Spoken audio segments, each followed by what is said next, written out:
Let's get cracking. And welcome to this second webinar in our sort of packaging debates series. I'd like to thank very much our speakers for coming along. We've got a very august set of speakers today. Rui Castanheira, who's the supply chain director from Amarim Cork, Valiant Lehman, who's the global category director for wines and spirits for OI Glass, and Fred Ordway, who's sales director for the frugal bottle products for the Monterey Wine Company. And Fred, thanks very much for stepping in at the last moment. So, what's the purpose of this meeting? This is the second of three, looking at the really quite complicated issue of wine packaging. And our eventual aim is to develop a tool that will allow cross comparability of different wine formats. And that obviously will be the primary format, but also the closures and other aspects of packaging. And what we're beginning to find is that there won't be one answer. It depends, and the facts seem to be, where's the product coming from? If it's being brought to Europe from Latin America or from Australasia, maybe bulk shipping and bottling at destination market is an option. Where's it being sold to? We'll talk about this a little bit today. Differential recycling rates. If you're trying to use a bag in box, that's fine if you're in Scandinavia, but much more problematic in other countries where recycling for mixed materials product is less widespread. What's the occasion? We're beginning to see quite a lot of experimentation with different formats. For example, cans for single serve at festivals or at music events. Plastic bottles if people are going for sort of longer distances. And what's the sales time frame? If you are wanting to keep a wine for a long period of time, then obviously glass remains the primary format. But what implications might there be for food safety? So that's a tool that we're going to be developing over the next few months, and this series is intended to feed into that. And the last one, we looked particularly at the carbon issue in wine packaging. Now, obviously, at the moment, with the Scope 3 requirements kicking in and EPR in the UK and beginning to come into other markets as now, obviously, carbon and reduction of carbon is a very timely issue. But the challenge is that the carbon debate can sometimes take the oxygen, if you excuse the CO2 to O2 pun, from the wider debate on wine packaging. That there's sometimes this belief that, or this trope that wine, a bottle's heavy, therefore lots of carbon, therefore bad, therefore anything else better. Well, it ain't necessarily so. There are many other factors which, from a sustainability factor, we need to take account of. Recyclability or not. The challenge of plastics pollution. Obviously a very major challenge, particularly in Europe at the moment. And obviously this question of human health. And so today's session is going to lift the lid on one of these other key questions, which is sort of how to reduce packaging waste, recyclability versus recycled.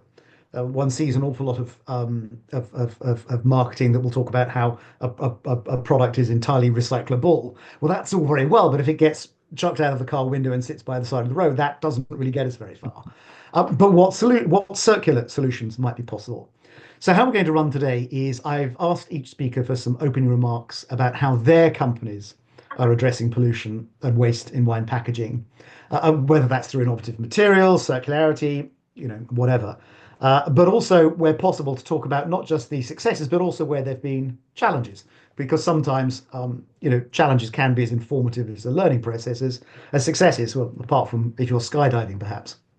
We'll then open to a discussion between the panelists, and then we'd like to open to the floor. So you'll see at the bottom of your page, you've got a Q&A box.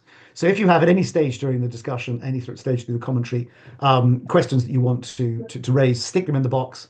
Delaney, my colleague, will try during the process to answer some of them, but will then come to the others as part of the discussion and put those to the panel. As is usual in my who do I get to speak first, I just working around my screen. So on that basis, Melianta, I'm going to start with you. Good afternoon, everybody. Good morning, and thanks for joining this webinar. So I'm Eliante Lehman. I work for OI Glass, so one of the leading glass suppliers in the world and one of the leading glass suppliers to the wine industry. So for us, in wine, reducing packaging waste, it's simple. I mean, glass As a packaging material, the intent of it is that it should never become waste. Because what we want to do, first of all, is recycle as much as possible the bottles that have been put onto market, and we can reuse them almost up to very high amounts into our process. So for us, when we look at how we want to minimize waste, leaving bottle weight aside, because of course that it is a very active component of what we're doing, is to focus on ensuring, first of all, that we have adequate recycling infrastructures in place that allow glass bottles to be returned and sorted. And secondly, to maximize the glass packaging or the glass recycled glass we use in our production process, because glass can be infinitely recycled without any quality loss. And earlier this year, we actually increased our sustainability goals with regards to the use of recycled materials. We had set initially a goal of 50% globally to use recycled glass in our production process. We've upped that to 60% by 2030. We believe this is fully possible, and we are actively working on making that a reality. Thanks very much. Rui, over to you. Hi, good afternoon and good morning to you all. While I was preparing and thinking about this webinar, I have here quite a real challenge because we have cork as being integrated on a packaging for preserve wine, but in terms of package and for me being a supply chain director, the way that we use to transport and to store our corks, it's also a very important part and an impacting part in our supply chain because we have almost our production concentrated here in Portugal and Spain. 94% of the cork trees are concentrated in Portugal, Spain, and the Mediterranean countries. But 94% of our sales are made outside Portugal. We have 25 companies producing corks here in Iberia, but we also have 40 companies spread all around the world that make the final process in terms of the cork production as the branding and the final treatment. So talking about the cork, obviously we have this beautiful story, and luckily we are talking about a natural product. So whenever we talk about cork, I think it's easy to defend that we are biological, recyclable. The CO2 captation is also a very important aspect. The last challenge has been the recycling processes that we can apply to the cork. Okay, so here we have a very difficult balance between how should the final customer make the corks get back to Amaram. This is one final challenge, and this interesting challenge. And the other way is how can we manage also the transportation costs and the transportation impacts, because sending stoppers to Australia and then having ways to send back the stoppers to Portugal again, it's not the best way in terms of environmental. So basically, we have addressed these challenges on different ways. We have very interesting campaigns in terms of collection of corks, mainly based in campaigns where we distribute little boxes on restaurants and distributors. Okay, so all these stoppers can be placed there. Even in supermarkets, 3 years ago, we started a program here in Portugal in supermarkets. So the final customer, when he comes back to a supermarket, he can bring used corks and dispose those in those boxes. And basically nowadays, around 5% of our production is being already collected and sent back to us here in Portugal. And again, fortunately, we also have another business unit that can reuse and utilize this kind of corks. They produce not corks for wine. They produce another technical solutions that we apply mainly in construction. So basically, we have started this program with very good results. In terms of the more faraway countries that we are selling also. We are trying to develop local programs in terms of the reusage. We already have a program in Australia, another one in South Africa, and basically we are using the same model, but instead of bringing cork back to Portugal, we are trying to implement industrial ways to grain the cork and then reuse it in construction and playgrounds for the kids, for the question of safety, all of that. So nowadays we are really investing in these programs. Okay. Thanks very much. Fascinating stuff. Fred, over to you. Good afternoon, everybody. My name is Fred Ordway. I worked with the Monterey Wine Company in California, and was responsible for the introducing our company to a product called Frugal Pack out of Ipswich in the UK. And it took us about 2 years to get the factory delivered, and it now produces. We started production as it was just till about the 15th of February of this year that we actually turned the switches on, and we produce a paper wine bottle, which it's very cool on one side, and yet it's disruptive in the other, because the wine industry is so traditional, and it's interesting challenge. We're finding that the benefits of obviously a very lightweight bottle. I mean, it weighs 86 grams, so it's like a feather. You can hit yourself on the head with it and nothing happens. But we're producing wines now for a number of retailers. We're just launching with Target here in 2,000 stores. And we're finding that the customer for this product is really more the retailer than the wineries, because the wineries have an existing infrastructure, huge capital investment in the procurement of glass, a lot of it here in the States, which has been imported from China, Mexico, and now with our current tariff gate or tariff, and nobody knows what to do.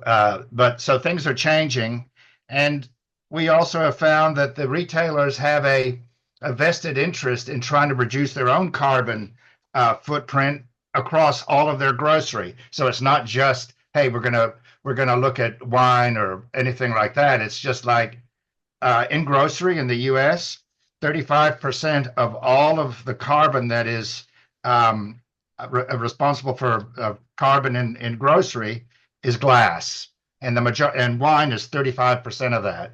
So it's an immediate target for a large company that wants to make a statement to its consumers that it is concerned with the environmental aspect of it. I live in Alabama, which is not really a very progressive market or state, and they had a glass recycling program here that they canceled because they had to collect all the glass and put it into trucks and drive it 350 miles to Atlanta to be, crushed and recycled, and then all the trucks had to come back. You add all of that up, and it was cheaper to just put it in a big hole in the ground. And we're finding that the new generation, there's a big issue happening right now. Generally, with wine, the consumption is down, and the customer is changing. We now have the millennials and the new generation who are not as interested in. I'm a baby boomer. Obviously appellations and awards and terroir was very important. Now it seems that is not as important to them in making a buying decision. And so this paper bottle has really drawn it. They've gravitated towards it because they can take it to the beach. They can take it to a concert venue, and nobody's going to get cut by with broken glass. But we're in California. We put the plant there. We're within a 200-mile radius of 80% of all the wineries and appellations on the West Coast, and 80% of all the wine consumed in the United States comes from California. So it's a good place to be, and I'll let you know how it goes, because this is just our third month. and I'd be happy to talk a bit more about it. But Frugal Pack, if anybody hasn't seen it, lots of information there and pictures. Cool. Well, thanks for that. I mean, I'm going to go back to you with the obvious question, which is that yes, obviously you have a benefit in terms of the carbon, the weight, therefore the carbon issue, but the challenge that because effectively a frugal pack is like shaped version of a bag in box. What do Yeah. you do about the potential health implications? First of all, in the sense of if the wine's in that for too long, there's a potential leaching challenge. And then secondly, the question around recycling of the materials. Yeah. What's been necessary to make sure that you don't just end up with this stuff going into waste and therefore landfill? Well, it's interesting. Yeah, I mean, 94% of what I'm showing here, if you can see it, is paper. And so, people never read the instructions. They just throw it in the bin and see what happens. So what happens is that most of the stuff ends up going through a slurry. And like anything else, the paper sort of separates, and the thing that's left inside is a PET bottle, which before it goes into the next process, there are big skimmers who take all the stuff that isn't paper and shoot it off to one side. That's what happens in reality. And a lot of states, I mean, here every state has its different regulations. Some of them have three bins: one for metal, one for glass, and one for paper. But some places they only have one. They throw everything in there and hope for the best. So we know that it's not a perfect. Nothing is perfect, but all it is that you have less weight, and you have the majority component in it separates in the process of recycling, and it is reused. So it's not perfect, but it's good enough for right now. In terms of the it's technology that's the same as bag and box, and bag and box was introduced in 1965. It took about 30 years to become a little bit more respectable, and now there's some pretty interesting, wines, and quality's gone up. But again, this bottle here is not meant to have. It doesn't represent wine that you're going to give to your grandchild and let him, taste it in 30 years. It's basically 80% of the wine that we see being consumed at grocery is consumed within a week of purchase. So, it's not, there is that impermeability aspect of it. We find that a lot of the other companies that produce this are packaging companies. And packaging companies just want to sell the package. And they really have no concern about how it's filled, how it's going to affect the product that goes into this. We've had everything from olive oil to blackberry juice, mixed cocktails, but wine in particular is very susceptible to oxygen. And we at Monterey Wine Company are the only ones that are basically a winery that has a packaging plant on site. And the equipment that we've used to modify our filling line to make sure that the wine, which is what's the most important for us, is filled at the optimum professional level at scale. Because we're selling 20-30,000 cases of wine, and for the enthusiast who might buy this and try to fill it by hand with a funnel, it might degrade the quality of his product, not because he wants it to. It's just because they're not filling it properly. But all of this is very early days, and so we're focusing not so much on offering the bottle, but offering the brand owner the guarantee that his wine is going to be as good as he would want it to be. And because for them, that's the most important thing. What are you going to do with my wine? Yeah, I mean, I'd like to sort of ask a kind of variation of the same question about the recycling piece to Meliantha. I mean, you've said that you're increasing your target for a reuse of use of recycled content. Now, as Fred said, the challenge sometimes is that works better in some places than others. I mean, even if you look just within the UK, there's quite significant differences between different areas in terms of recycling of glass and therefore the availability of cullet. Arguably one of the reasons why this will now have changed, but 70% of the wine of the bottles used in America are brought in from China because of problems with cullet availability. What challenges do you obviously you know about them and you have them? How do you seek to address those over time? Because 60% that's a heck of a target. So what challenges do you anticipate and how are you going to address those?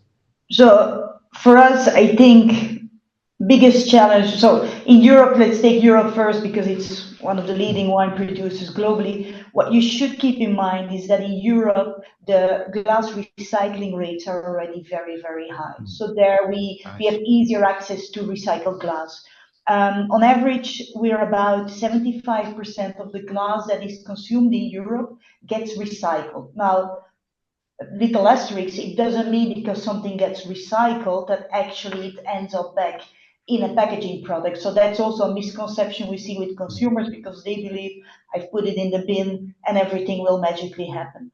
For us, it's about making sure these bottles are collected and, like I said, reusing it into our production process, which is another problem that alternative materials have is, yes, bottles might be collected, let's leave it in the Then middle what? whether or not recycling infrastructure is available to recycle at scale, but they cannot always be reused into a similar package without any quality loss or to a great extent.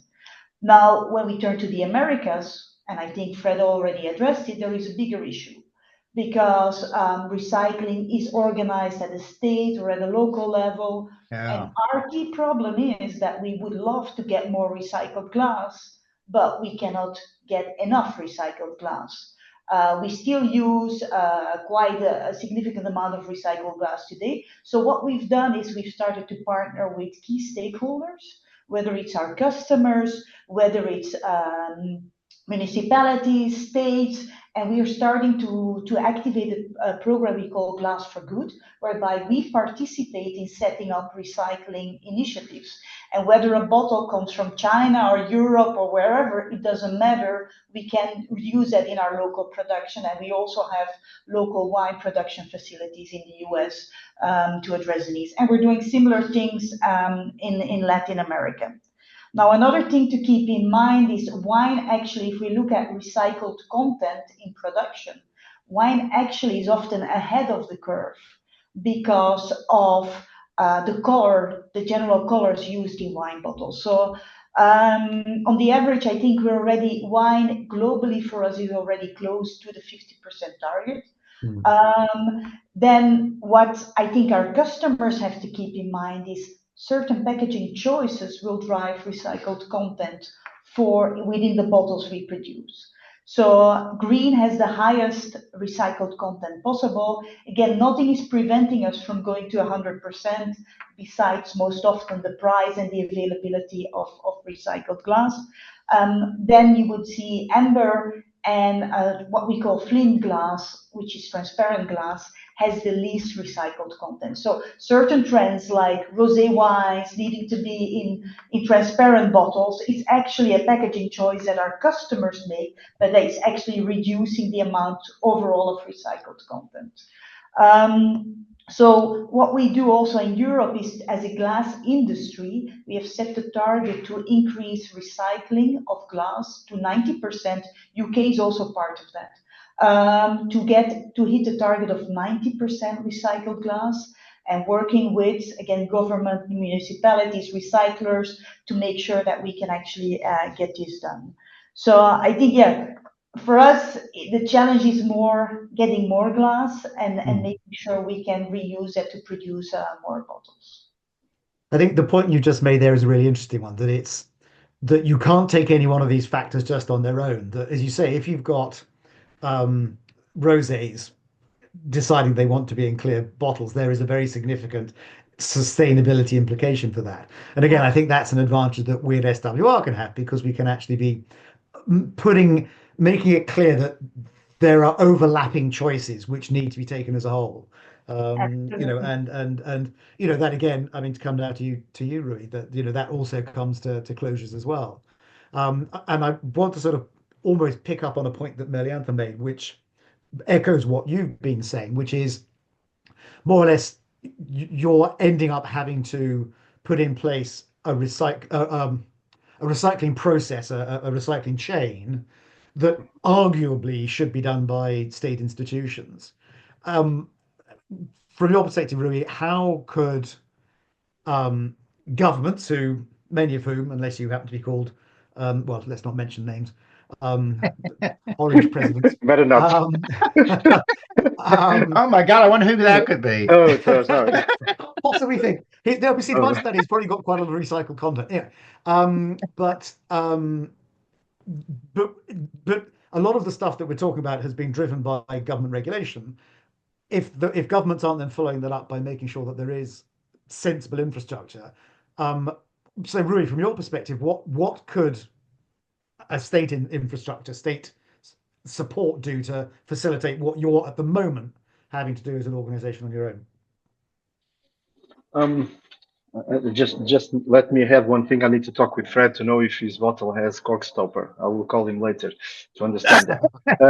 Yeah. But you can Well, never, quick, you I'll can get never get away one. from the sales director, can you?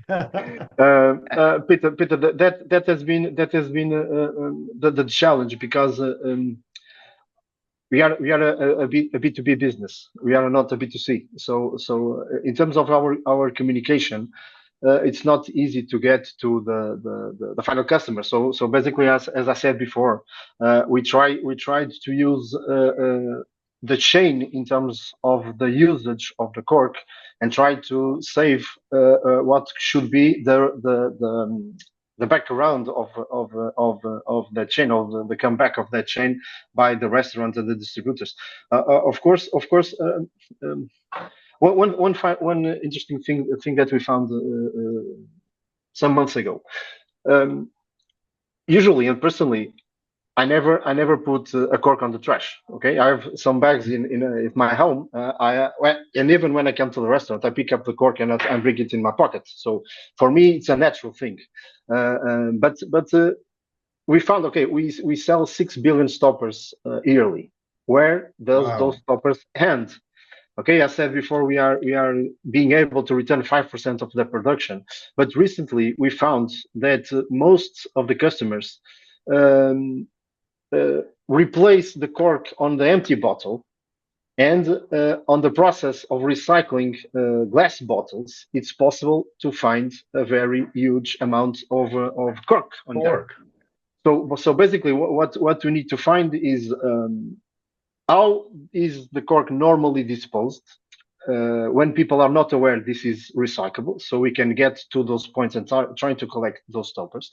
And obviously, we need to be impacted and involved in any environmental institutions or government institutions that can help us spread the word that cork can be reused, can be recollected, and can be reapplied in different kinds of solutions, like my glass that I have with a cork base on it. So Nice. we have been investing a lot in terms of communication.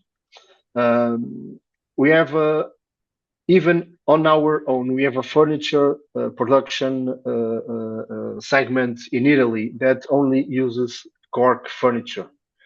Okay, and this is the McNamara used the cork surfboard to surf in Nazareth. So I think it's this kind of messages that we need to pass to the final customer that he can understand. Because if I talk technically to the final customer, this will not be possible. He will not understand. So we need to use this kind of parallel business that we have instead beside of the cork to get to the final customers and to get to the institutions that can help us and create like an ecosystem that could help us have the most possible stoppers back again to us. I think you can look later to a program that we have launched in the United States that is Cork Collective. That basically we have small trucks that go around restaurants. They put the boxes to be the boxes to collect the stoppers. Those trucks have important information, so they are also a way to inform people. They go around the street and people can understand what we are doing. So basically, I think these are the ways to get to the maximization of the Kirk recyclation. Okay. Yeah. Interesting. Brent, Meliant, do you have anything to add to that? No, I think it's yeah. Go ahead. Sorry. yeah, so I think it's interesting the comment about cork stoppers being put back on the bottle. So I think that's a discussion to have to see if at the recycling facilities there's anything that can be done about it. And then the other thing I could imagine is, yeah, what about on label communication or things, because wine and cork, they go naturally together, natural materials. And from glass, it's widely understood that it can be recycled. And as Rui was saying, maybe a bit less for cork. So I think there is a way that potentially we could collaborate into making that clear. Yeah. I was just thinking about the same thing, Melanthia, on the. It makes sense because I'm a wine drinker, and I do put the cork in the bottle until it's finished, and then it separates. But if you would think, my gosh, a communication between the glass companies and the wineries and the people is leave your cork in the bottle and then put it into the bin. And then what happens on the other end, and I'm just imagining this because I read Dr. Seuss, the truck arrives, they smash all the glass and put it into a big pond of water. All the corks float to the top and they skim them off. The wisdom contained in Dr. Seuss. Yes, I think, yeah. I think I might struggle to have that as an academic reference at the bottom. But it's an interesting one. No. But there is a serious question here, which is, there's two serious questions. One is this, what more can be done to improve the sort of institutional structures of recycling? Yeah. And I guess another question there, which picks up on Meliante, your point, which is that stops it looking just at wine. That, as you say, it might be that it starts off now as a wine bottle, but then becomes a something else container next time round. Rui, with your cork, it starts off as being a cork and a wine bottle, then it might turn up as a cork mat. So there are those kind of lateral things where there is, this expression of the circular economy gets a lot of airtime, and it's a frightfully trendy expression, but cynically, one doesn't see very much evidence of it actually working in practice. So I guess from the perspective of each of you, you're facing analogous but slightly different challenges. What more could be done, A, to engage, or what might better engagement happen with state provision, be that at literally national level or regional level? But then how can the wine sector start working more closely with others? Because one of the issues that we pick up on with our benchmarking process is the extent to which wine businesses work with others. That if you're just looking at where wine is grown, rarely is it just wine. There'll often be fruit, or there'll be animals, there'll be other agriculture, and it's how you see the issues within a region as a sort of systemic whole, not just wine. So how I suppose it's sort of two questions, isn't it? It's what more could be done to put pressure on state institutions? And I guess, therefore, what's the role for us all in that? And secondly, what's the role for working more laterally? In no particular order, Melianta. I think you raised some really good questions. I also see it's a question that was asked by Charlotte about how we can better work together, and I think that's where I see also the role, or hopefully we can work under the sustainable wine roundtable all together, is to maybe brainstorm, sit together, have ideas, because I think there are some things that are more easy to do, which are some communication, maybe on-pack communications. And then how do we connect the programs that might already be ongoing and see how we can either amplify them or identify gaps or different ways to work.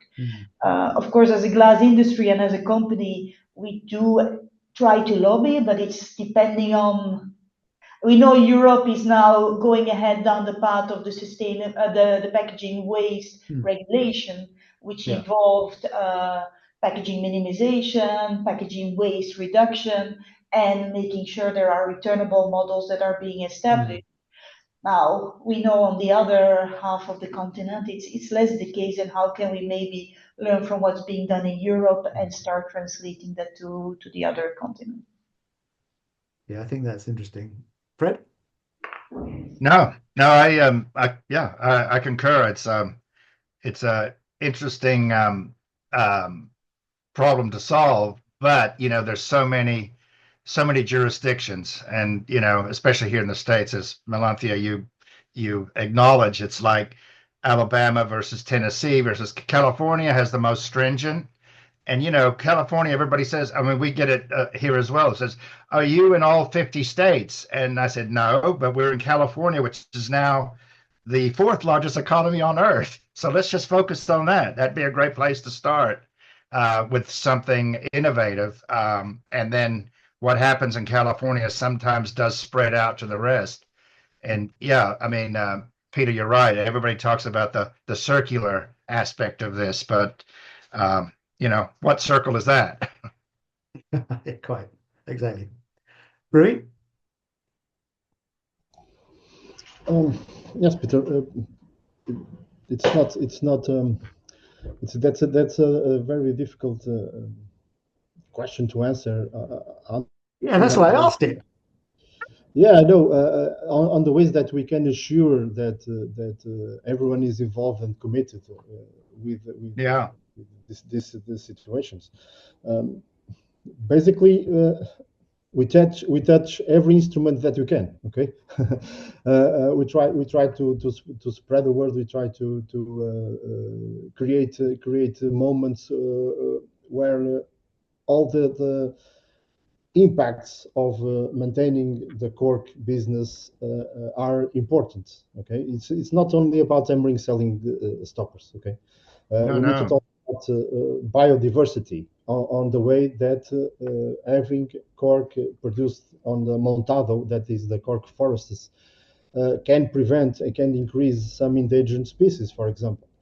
How does the people that work on those areas are depending on the cork extraction, and they don't have really another alternative in terms of their job. So I think that the institution, the governments need to understand that this kind of business also needs to be protected, not only the business, but for all the things that we can improve and basically guarantee. I'm sure it's the return of having a golf field in Algarve is the return is much higher than having Montado having cork trees producing cork. So the commitment needs to be made there, and basically we need to also guarantee other countermeasures, for instance. Okay. So, for instance, here in Portugal, for each ton of cork that we can recycle, there is a program made with Quercos, and they will guarantee that 1,000 cork trees are also planted. Okay, and they use it as a message to promote our recycling program. So, I think the trick here is that we need to be smart. We need to be smart. We need to be inventive. We need to find ways to connect all these messages to get to the result that we want. We also need to touch people's hearts. So the message gets when you understand it and you are committed with that. Okay. When you see that the Iberian lynx, that was a species that was almost being extinct, and now you can see it on our fields, for instance. For me, it's a kind of thing that it's emotional. It's not only business. Okay, so we need to take advantage on also the emotional messages of our business. I think that's the important thing also. I mean, I think that's an interesting point. But again, that then leads back to another question, which is probably unanswerable, which is what do we do about the consumer? I mean, in your opening remarks, Fred, you more or less said what we probably all know for many people is the case. That most people, if they think about it, they'll do at least some basic sorting of things into rough things. Yeah. Then I mean, like around here where I live here, the guys that collect the bins, they will actually go through stuff and check. So in our case, we've got Yeah. that check, but that's not necessarily the case. But in other places, people just simply don't. The question is, I suppose, are we ever going to be able to reach the consumer and directly informing their behavior, or do we have to do things that mean that whatever they do, we can still have a better outcome? Um, or do we need to have, reaching hearts, as you put it, Rui?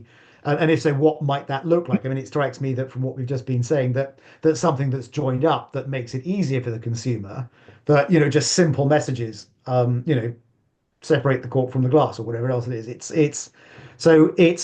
I mean, again, to Fred and I mean, Rui, you already talked about your working with consumers, but Fred, Miliant, is that something that's part of your equation, or is it no? Actually, we that's beyond our remit.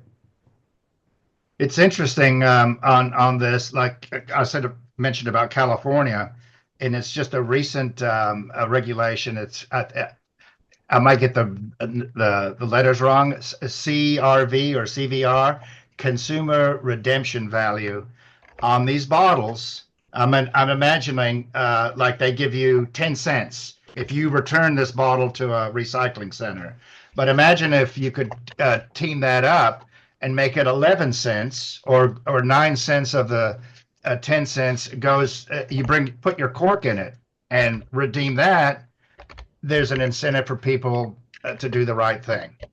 And the thing about that redemption value, it's a fee that is paid by the consumer at retail, so it doesn't affect the sales price of the bottle from a seller's, from a winery or a wholesaler's point of view. It's paid by the consumer, and if he does want to go back and bring back his empty bottle with a cork in it, he'll get 11 cents.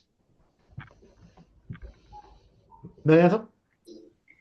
Yeah, I think for us, what we hear a lot is, and it's more about the available. Consumers know that glass and cork are natural. They're recycled. Yeah. Glass is widely recycled, so they know this. When we talk to consumers, I think their biggest hurdle is that they don't have access to recycling, and that is what we're trying to do with our Glass for Good program.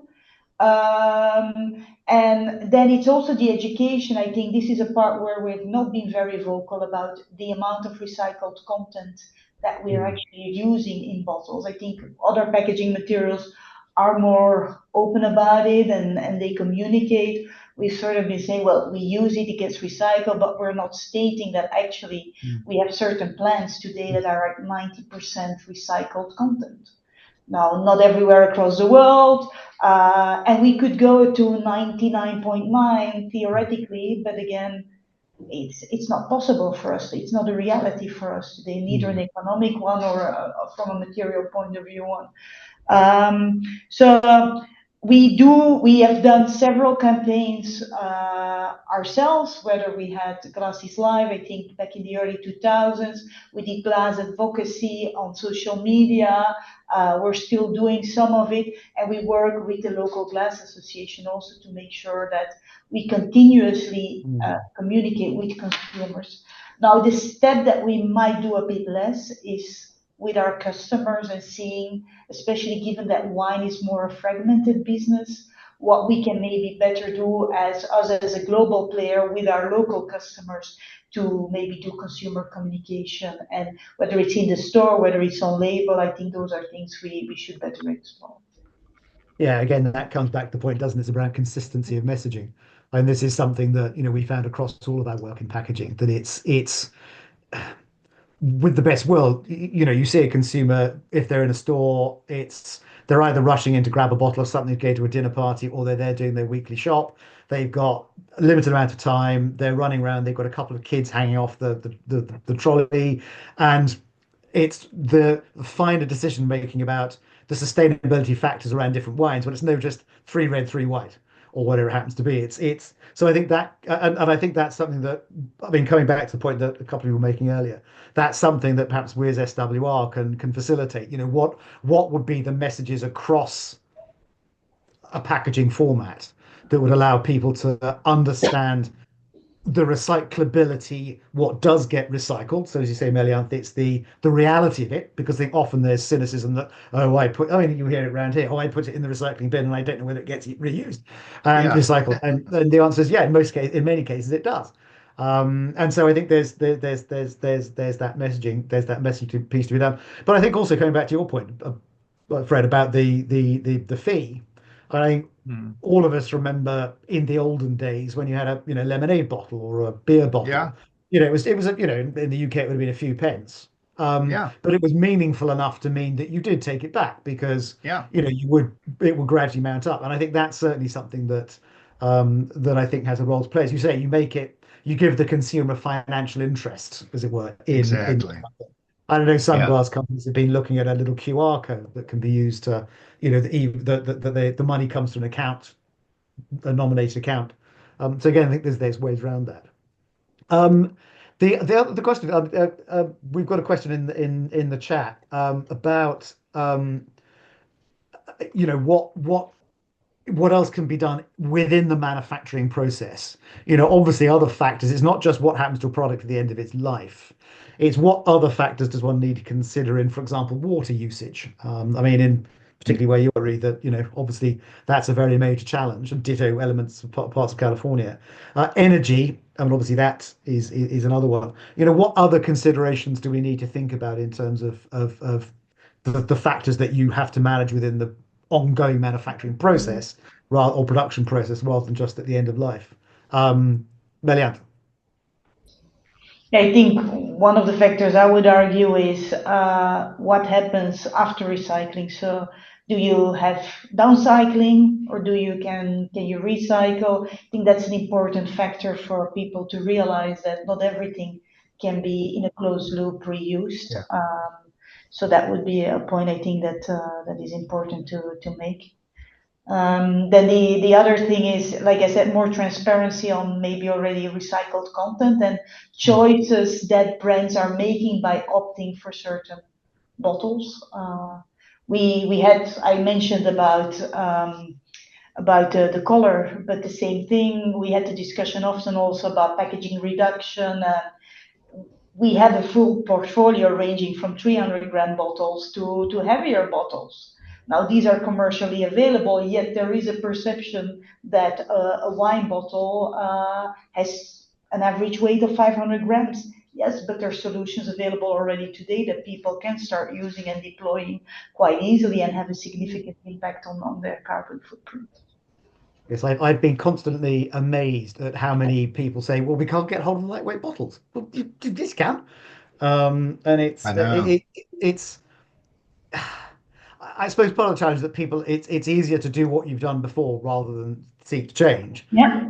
But again, I guess that's where we can fit in, and issues like the perception, which we found when we did the original bottle weight work, that lighter weight bottles are more fragile. Well, actually, if they're handled properly, no, they're not. They're not. And all of those things. It's a question of making sure that knowledge is there. Rui, come to you next on this. Yeah, Peter. Basically, we are betting now on some certifications related with sustainability, social and also environmental, and this is a program where our holding is really betting on and putting pressure for us to achieve some important goals. Internally in terms of our process, and as initially for me the most important impact that I can cause is trying to find ways to have savings in the way that we package and transport our cork stoppers. And we have some on our B2B business part, mainly with our sales companies. Basically, we have launched a program that allows us, for you to have an idea, to save around 35 tons of plastic per year. we found a way of having a robot packing the stoppers in boxes. With that, we saved around 30% of space. We have removed the plastic bags that we had. We have just a little thin film of plastic on the card box. And with that, we have saved the tons of plastic that I said. In terms of transportation costs, almost $300,000 on with that. So for us, the most difficult thing is now is that people are putting more orders and more little quantities to us. Okay, when you start the package, you try to find, okay, it's a full truck, it's a full container, I can optimize it. But now we are getting to the point, okay, how can I optimize the box, the 5,000 cork box that we sell to the 21,000 customers that we have. So basically, we have taken part or taken care of the transportation to our sales companies around the world. But now we need to take care of how we should deliver better to the customer of the company that we use our corks. And other important programs, and I think that this question of the environmental and the production of biological wines somehow has also helped us in our industrial process. Okay, so basically. 20 years ago, it was a tradition to have the whiter cork, the most homogeneous cork on a batch of corks. And people had a process that had some chemical oxidation of the surface of the cork to give this homogeneity.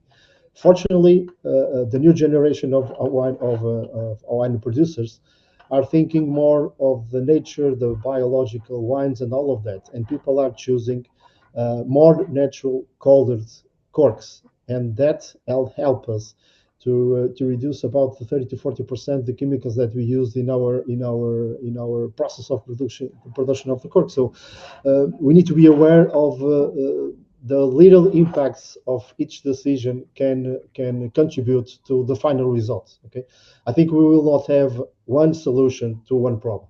We need to think about several solutions, and each one of these will contribute with a little part to the global problem. Okay, so we need to invest a lot in that. That makes a lot of sense, doesn't it? It's we always look for the silver bullet, the thing that's going to be the easy way of making it work, but regrettably that really exists.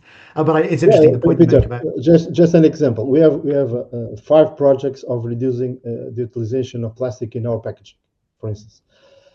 2 of them only have 10% of impact. The other 2 have 40% of impact.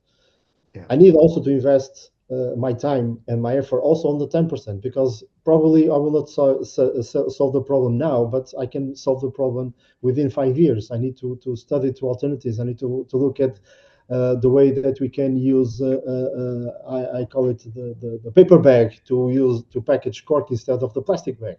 How does this impact on the cork quality? This takes time to analyze, to convince the customer that it will be not impacting. We can guarantee that within 2 years or 3 years that the cork may be packaged on the bag, we will have interference. So yeah, looking only to the silver bullet, I think is not the only solution. We need to look to all the alternatives that we have and try to invest on those. Yeah. Also.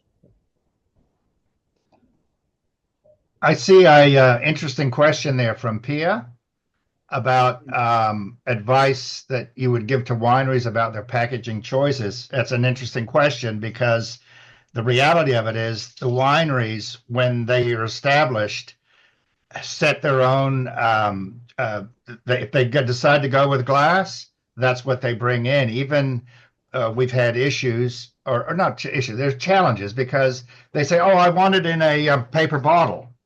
And then they find out that, hey, well, I can't put my paper bottle onto my filling line, so that means I have to send you my wine to be filled in a package that I want to. Oh, I want it in a bag-and-box. Well, that's another thing. So it would be interesting from a winery packaging thing if there was some kind of magic machine that could either fill in glass, fill in paper. That means you have to slow it down a bit. so that it gives them the option to offer these things, because otherwise they're kind of stuck. They want to be able to send it all out of their premises, but they can't. So sometimes they just don't. Now, that's an interesting point. And one of the reasons, one of the considerations we had with the bottle weight accord, and with same issue also Yeah. with the sparkling weight one, is you don't want, fine, over time you can engineer significant change, but that Mhm. needs to fit in with people's investment cycles. That we, Exactly. but many people, a very lightweight bottle, I mean, let's say Melianta like the 300s, a lot of people would start thinking, well, maybe I need to rework my filling line or my bottling line or whatever. And so it's when we came to 420, it was a number that was going to work within existing infrastructure. Now, obviously, over time, Exactly. multiple cycles, you can then sort of start to say, well, okay, well, maybe when there's a refitting, then it needs to be something that can be more flexible around formats and shapes and Yeah. sizes.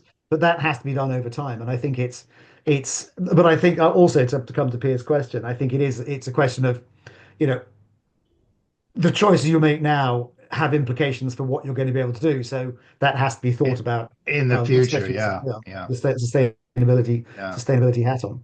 Question also appears to you, Melianta. Do you do reusable bottles?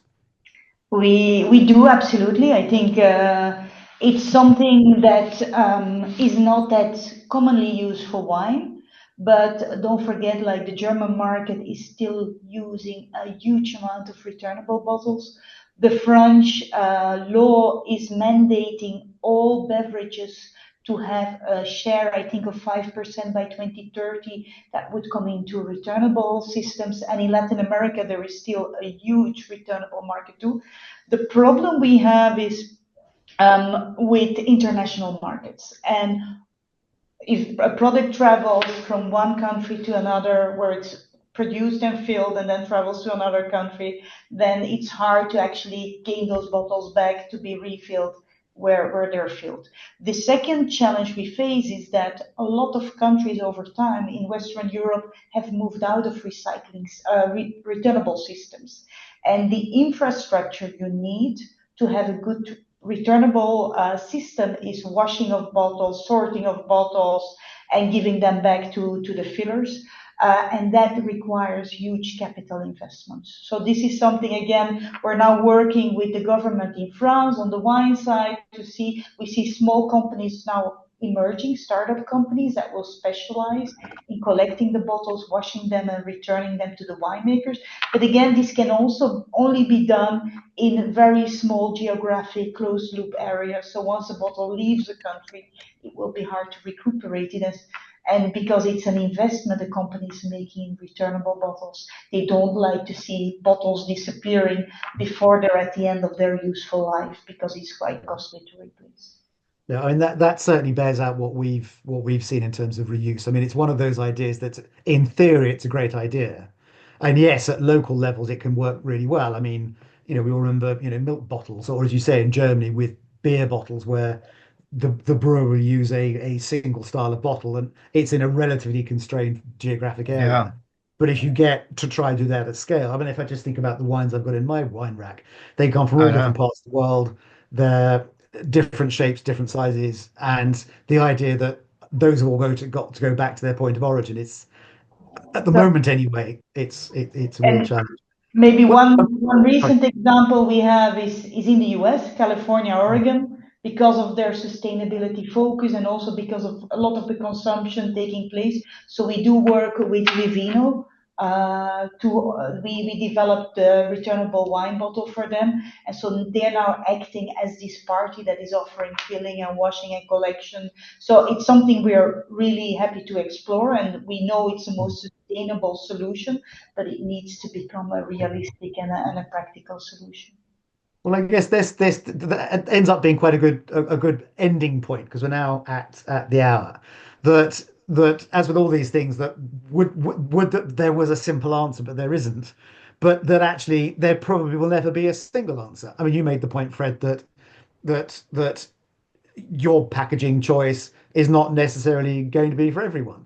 That there's going to be, what we end up with will be a patchwork of different solutions that work differently in different places. But, and I think this is something that we as SWR need to pick up and work forward with, it's how can we help provide that sort of the glue to actually say what can we do as an industry as a whole with that packaging unit, whether it's a glass bottle, a plastic bottle, a paper bottle, whether it's cork or whether it's whatever else, that how does that get dealt with in the market? How do we get some consistent messaging? Right, on that point, I'm going to thank the speakers. Brilliant. Thank you so much. We knew it was going to be good because you're all fabulous. So Melianta, Rui, Fred, thanks very much. I mean, as I always say, we don't know anything, but we know people like you that do. So being able to draw on this knowledge and this experience and this expertise is brilliant. So thank you. And on that point, I'll let everyone get on with their day. So thanks Thanks very for much. the Goodbye, everyone. opportunity. Okay. Thanks, Bye. Peter. See you next time. Thank you. Bye bye.